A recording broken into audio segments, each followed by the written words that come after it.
Hey crew, Rival here, and I was talking with Boss Bullboy the other day, and it made me realize something we should talk about more is being able to read a scoreboard.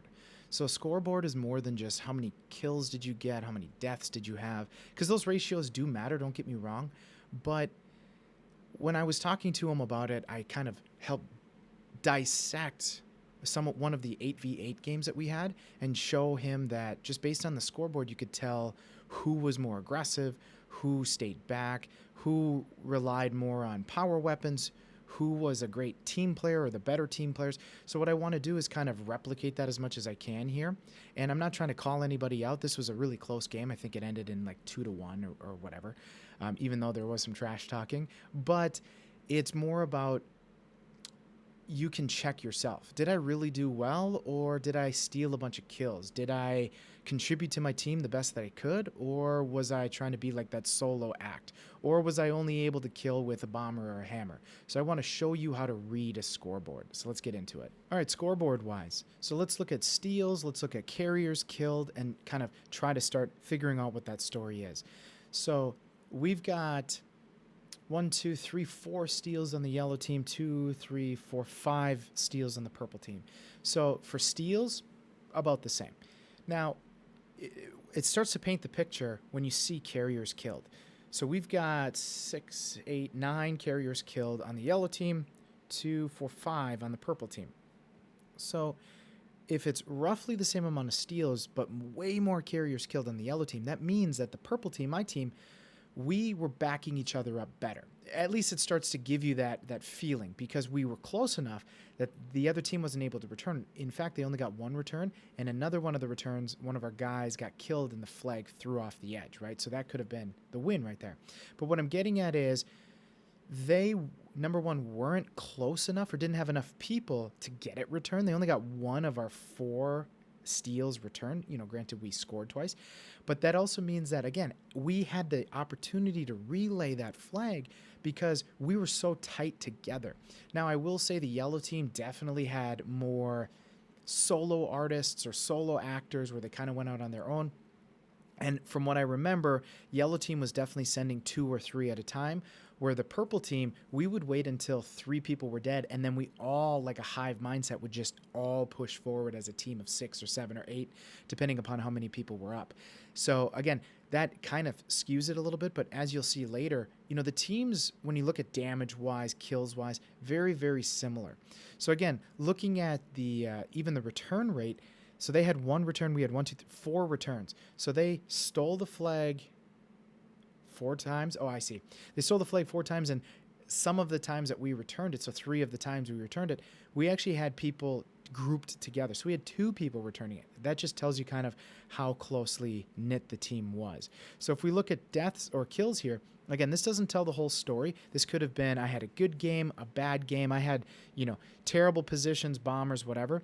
But it does start to tell us who kind of pushed when they shouldn't have pushed, or pushed when they should have pushed, or maybe they sat back too much. Now, I will say the guy with 43 kills on the other team and myself, so the other guy's RC, we did kind of stay back a little bit. Sometimes we would cross mid and try to get the flag as pressures would be a certain way. But you can tell just by how many assists we had, we kind of stayed back for the most part. Not for the most part, but, I'd say at least half of the game we stayed back for the most part. But then, not calling anybody out negatively, but you can see with Crusades, he had 14 kills, 40 deaths. That tells me that he was rushing either by himself or maybe not with the right weapon to rush with. And again, we'll talk more about that. But if you just look at the assists, so the other team had 10, 23, 5, 19, roughly 10, 12, but 2 of them, so Hitokiri and Porkstar, with less than 10 assists on this 15-minute game, this starts to tell you they were the solo actors. They kind of just went out there on their own. And I'm not saying that's a bad thing. 4v4, that's probably great for you. 8v8, it didn't work out very well. Because if you look at our team, we're all in the double digits, right? We all had at least 10. We all got the medal because we really were having each other's backs. And that's really important here. But again, KDA doesn't really tell the whole story. In fact, and I'll talk about this more as we go, in my opinion, for this 8v8, I think the yellow team had the strategy of, push, push, push, no matter what, constant pressure. Purple team had more of a stay as a hive, stay together, we'll move up as we need to. But I think in this game, being slightly positive would have been the right way. So like Pork Star, even though he was solo acting, Yoshi, Oscar Dog, even Yayo and Weird Random Guy, they were roughly around that 0, slightly above, slightly below. That tells me that, you were applying a lot of pressure, but you weren't just throwing your life away. The deep negatives are what we really want to be worried about. And on my team, we had Jordan, the baddest, and myself. We kind of stayed back the whole time. That's why our deaths are so low, is because we were defending the base for the most part. And, Sickest, Boss, Bullboy, Crusades, they were pushing quite a bit. And, Sickest is just a wizard with the grenades, and you'll see me talk about that. But again, I think looking back on this, that even though, Jordan at the top, JT, and myself, we're at the top of this, and it would make you think that we're MVP, even though we put in the most damage. I genuinely think that everyone below us on this chart may have contributed more to us getting those 2 flags in the first place, right? Because they had the pressure, we were more defense and they were more offense. But, sometimes a good offense is a good defense, and sometimes a good defense is a good offense. So I would have liked to have seen maybe the top 4 yellow guys switch with the top 4 purple guys and just kind of see how would that have changed the entire dynamic, right? It may have made a huge difference. So let's keep moving on. Killing sprees don't really matter because that could just be a bomb. Okay, so now I like to look at how many grenade kills did they have. So, Pork Star, not discrediting him. So he had eight of his kills. Let's see, how many kills did he have? 8 of his 36 were just grenades. So were they random? Maybe, maybe not. But it starts getting me to think, were they just chucking grenades and getting a lot of Hail Marys? So what I'll do is I'll look, yeah, he had 5 Hail Marys, right? So that tells me he was just throwing them and he was catching a lot of luck. You remove that and he's a negative KDA, right? And that's kind of, again, how I look at these scoreboards is I make an assumption, oh, that person, was really lucky with grenades. So, this person, not very lucky with grenades. He got 6 kills, but only 3 were Hail Marys. Sickest ever, only 1 Hail Mary. So, just looking at it objectively, it looks like sickest ever, because Weird Random Guy also had 4. Sickest ever is a vicious grenade thrower, because not only did he get 6 grenade kills, but only 1 of them was a Hail Mary. So only 1 did he just bomb and get one. So he was chucking them, bouncing them. I would say as a grenader, he's probably the best on the field, it looks like, at least in this game. Again, just in this game. So now accuracy is really tough because this was a very bomber heavy game. Everyone's, hovering around that 25 to 40%. It's kind of what I would expect, especially it being such a bomber heavy game. But then damage tells us a lot. So if you have low kills but high damage, it means a lot of people were stealing your kills, or you just were a really good team player in that. So we've got 11,000, 10,000, Yayo's roughly 10,000. So we've got 3 10,000 players, and on the purple team we had essentially 4, right? So I would say Weird Random Guy was officially 9,000. We have an 11,500, that's RC, 11,200. So his and my strategy were very similar. We were just shooting, we did a lot of assists, very similar team aspect. I took less damage than him, and maybe that's just a couple of his lives. He went into the base more often than I did. Yoshi had 10,000. He was definitely more of a pusher. And one of our pushers, Sickest, roughly 10,000. So it kind of helps make it negative, right? Or negates the fact that one person had a lot of damage or not. So we have a 5,000 damage and a 5,000 damage. So again, that starts to tell me, wow, these teams were actually pretty evenly matched. So we have, like I said, this is a 10,000. So we'll say, 7,500, 7,000, 9,000, 8,000, 75, 8,000, 71. Again, damage output wise, very, very similar. Damage taken wise, pretty similar as well, right? So again, damage output, great. Very, very even teams. But dynamic wise, how was that damage being done? Yellow definitely, I'm assuming, are going to have a lot more warrior medals, meaning they used a lot of hammers. And a lot of bomber medals. I would guess that, my team had that a lot too, but I think my team is going to have a few more guardian angels. I think my team is going to have, a few more variety. Maybe they're going to have the breacher medals, more pistol medals. We're going to kind of look at that next, medals. So let's look at, 11,000 damage here. So you got an overkill, that's cool. Ballista, so he's shooting from afar. He got 2 Guardian Angels shooting from afar. So he had scatter shot, pistol, bomber, warrior, and sniper. So to me, this is a very well-rounded type person. Now, the fact that they only had 2 snipes, maybe that tells me that my assumption that they kind of stayed back was less. Maybe they were more mid the whole time, and it led to that. So let's look at, 10,000 here. Some no scopes, so use in our face, sniper, bomber, pistol. But that's it, right? So we have bomber, pistol, sniper. So then, Yoshi here, he didn't hammer us a lot. He didn't rocket us a lot. He didn't bomber us a lot. Who knows how many bombers he actually got. So we can look at, let's see, power weapon kills. He had 16 power weapon kills. So, some of those rockets, some of those snipers, he had some no scopes, some sharpshooter. So I would say less than 10 of his kills were with a spanker, a hammer, or something like that. So that's legit, right? Especially for how many kills he had. RC here, he had 20. So he had a bomber medal, right? He had a bomber medal and a hammer medal. So we know he got 5 kills with at least a sword or a hammer. There's 5 of them. 5 kills with the bomber. That's 10 of his 20 power weapon kills, at least. And I would assume 5 of which came from his sniper. So, again, also well-rounded. Let's go back to our damage. Where's our other 10,000? Yayo. Lots of assists. Bomber, breacher, scattershot, and pistol. So I'm actually surprised he didn't have a pistol or a warrior, because I thought for sure he had more hammer. But again, so he was using the needles a lot. He was using the toaster oven a lot, pistols a lot, scattershot. Very, very well-rounded. And again, these 3 that I'm talking about, very well-rounded. It's great. They don't rely on one type of weapon. They don't fall apart just because they didn't get a spanker. And again, based on spawns and things like that, I'm not trying to pick on anybody. But let's pull up 94 here. So first thing I see, he's got 5 medals.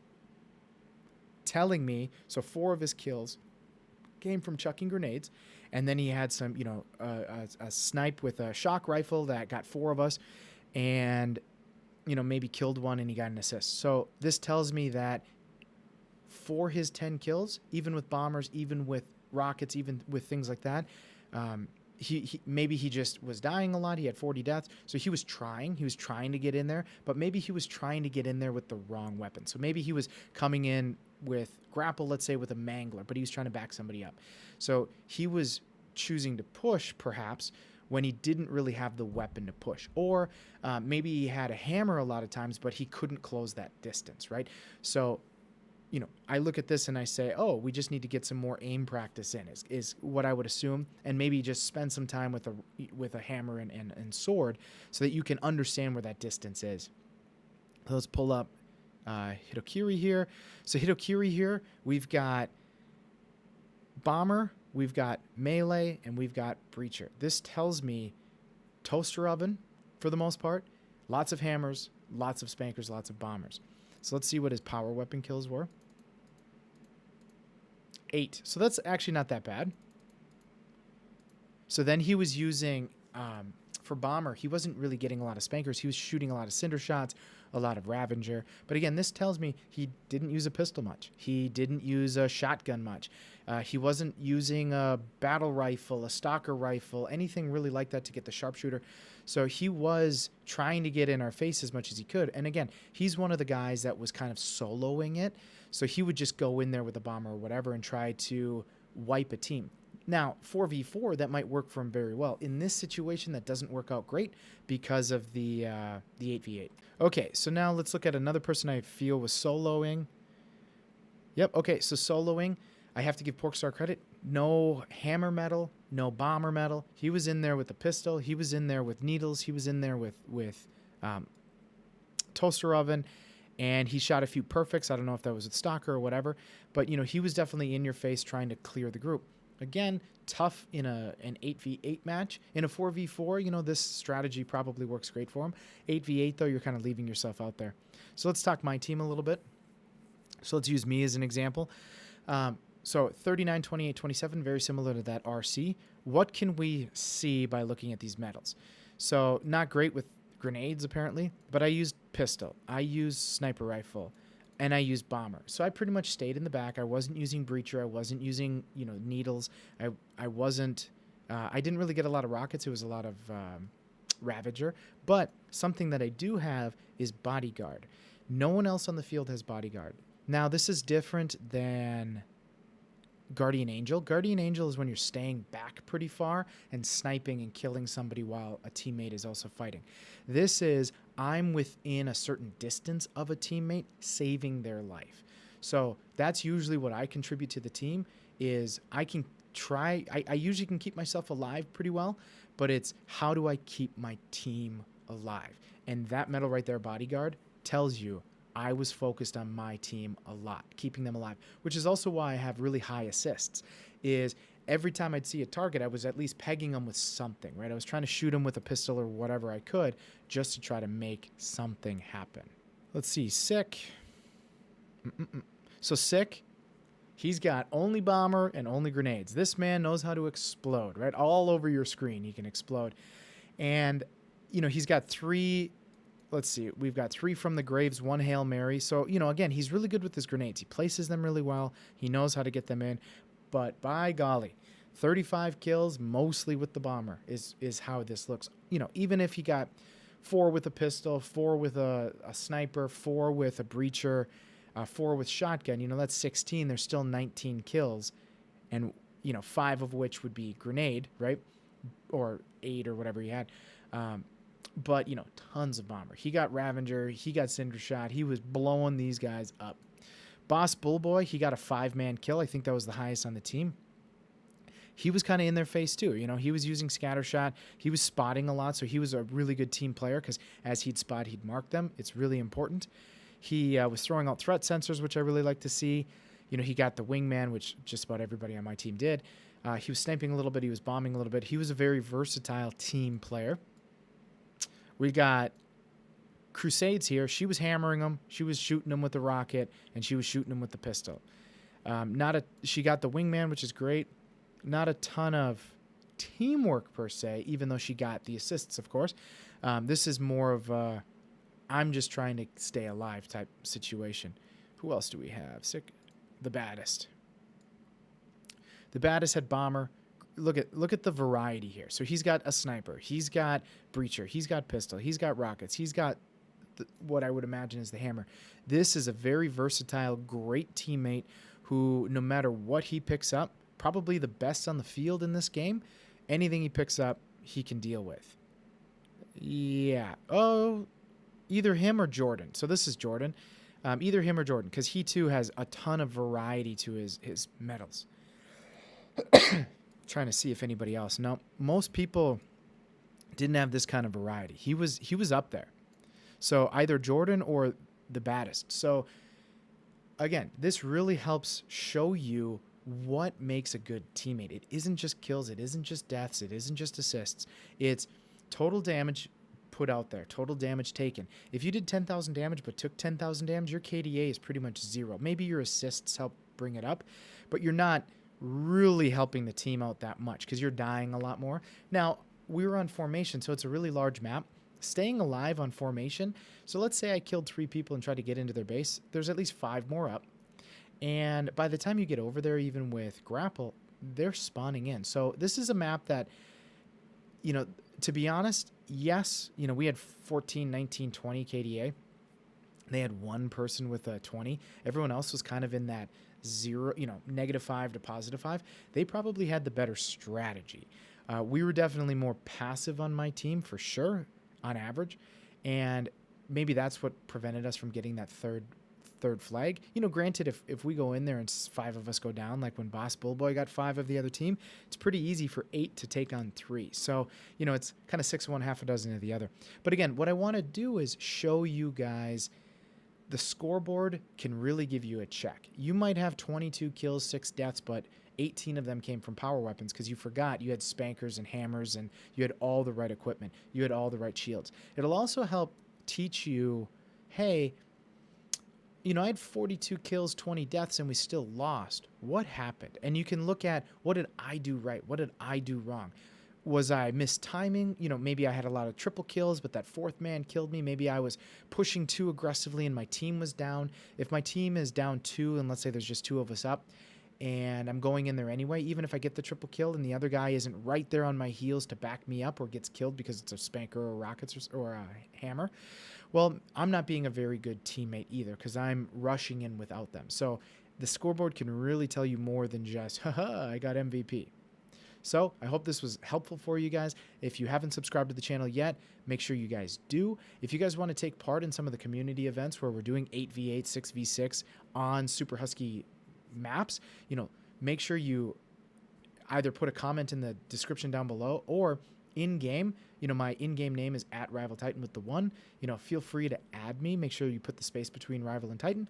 Feel free to add me and, you know, message me and let me know that, hey, I want to participate. Because you know what? The more the merrier. And I can see this turning into a, you know, 12v12, 15v15 and, you know, pull all my hair out. So I'll catch you guys next time. See ya.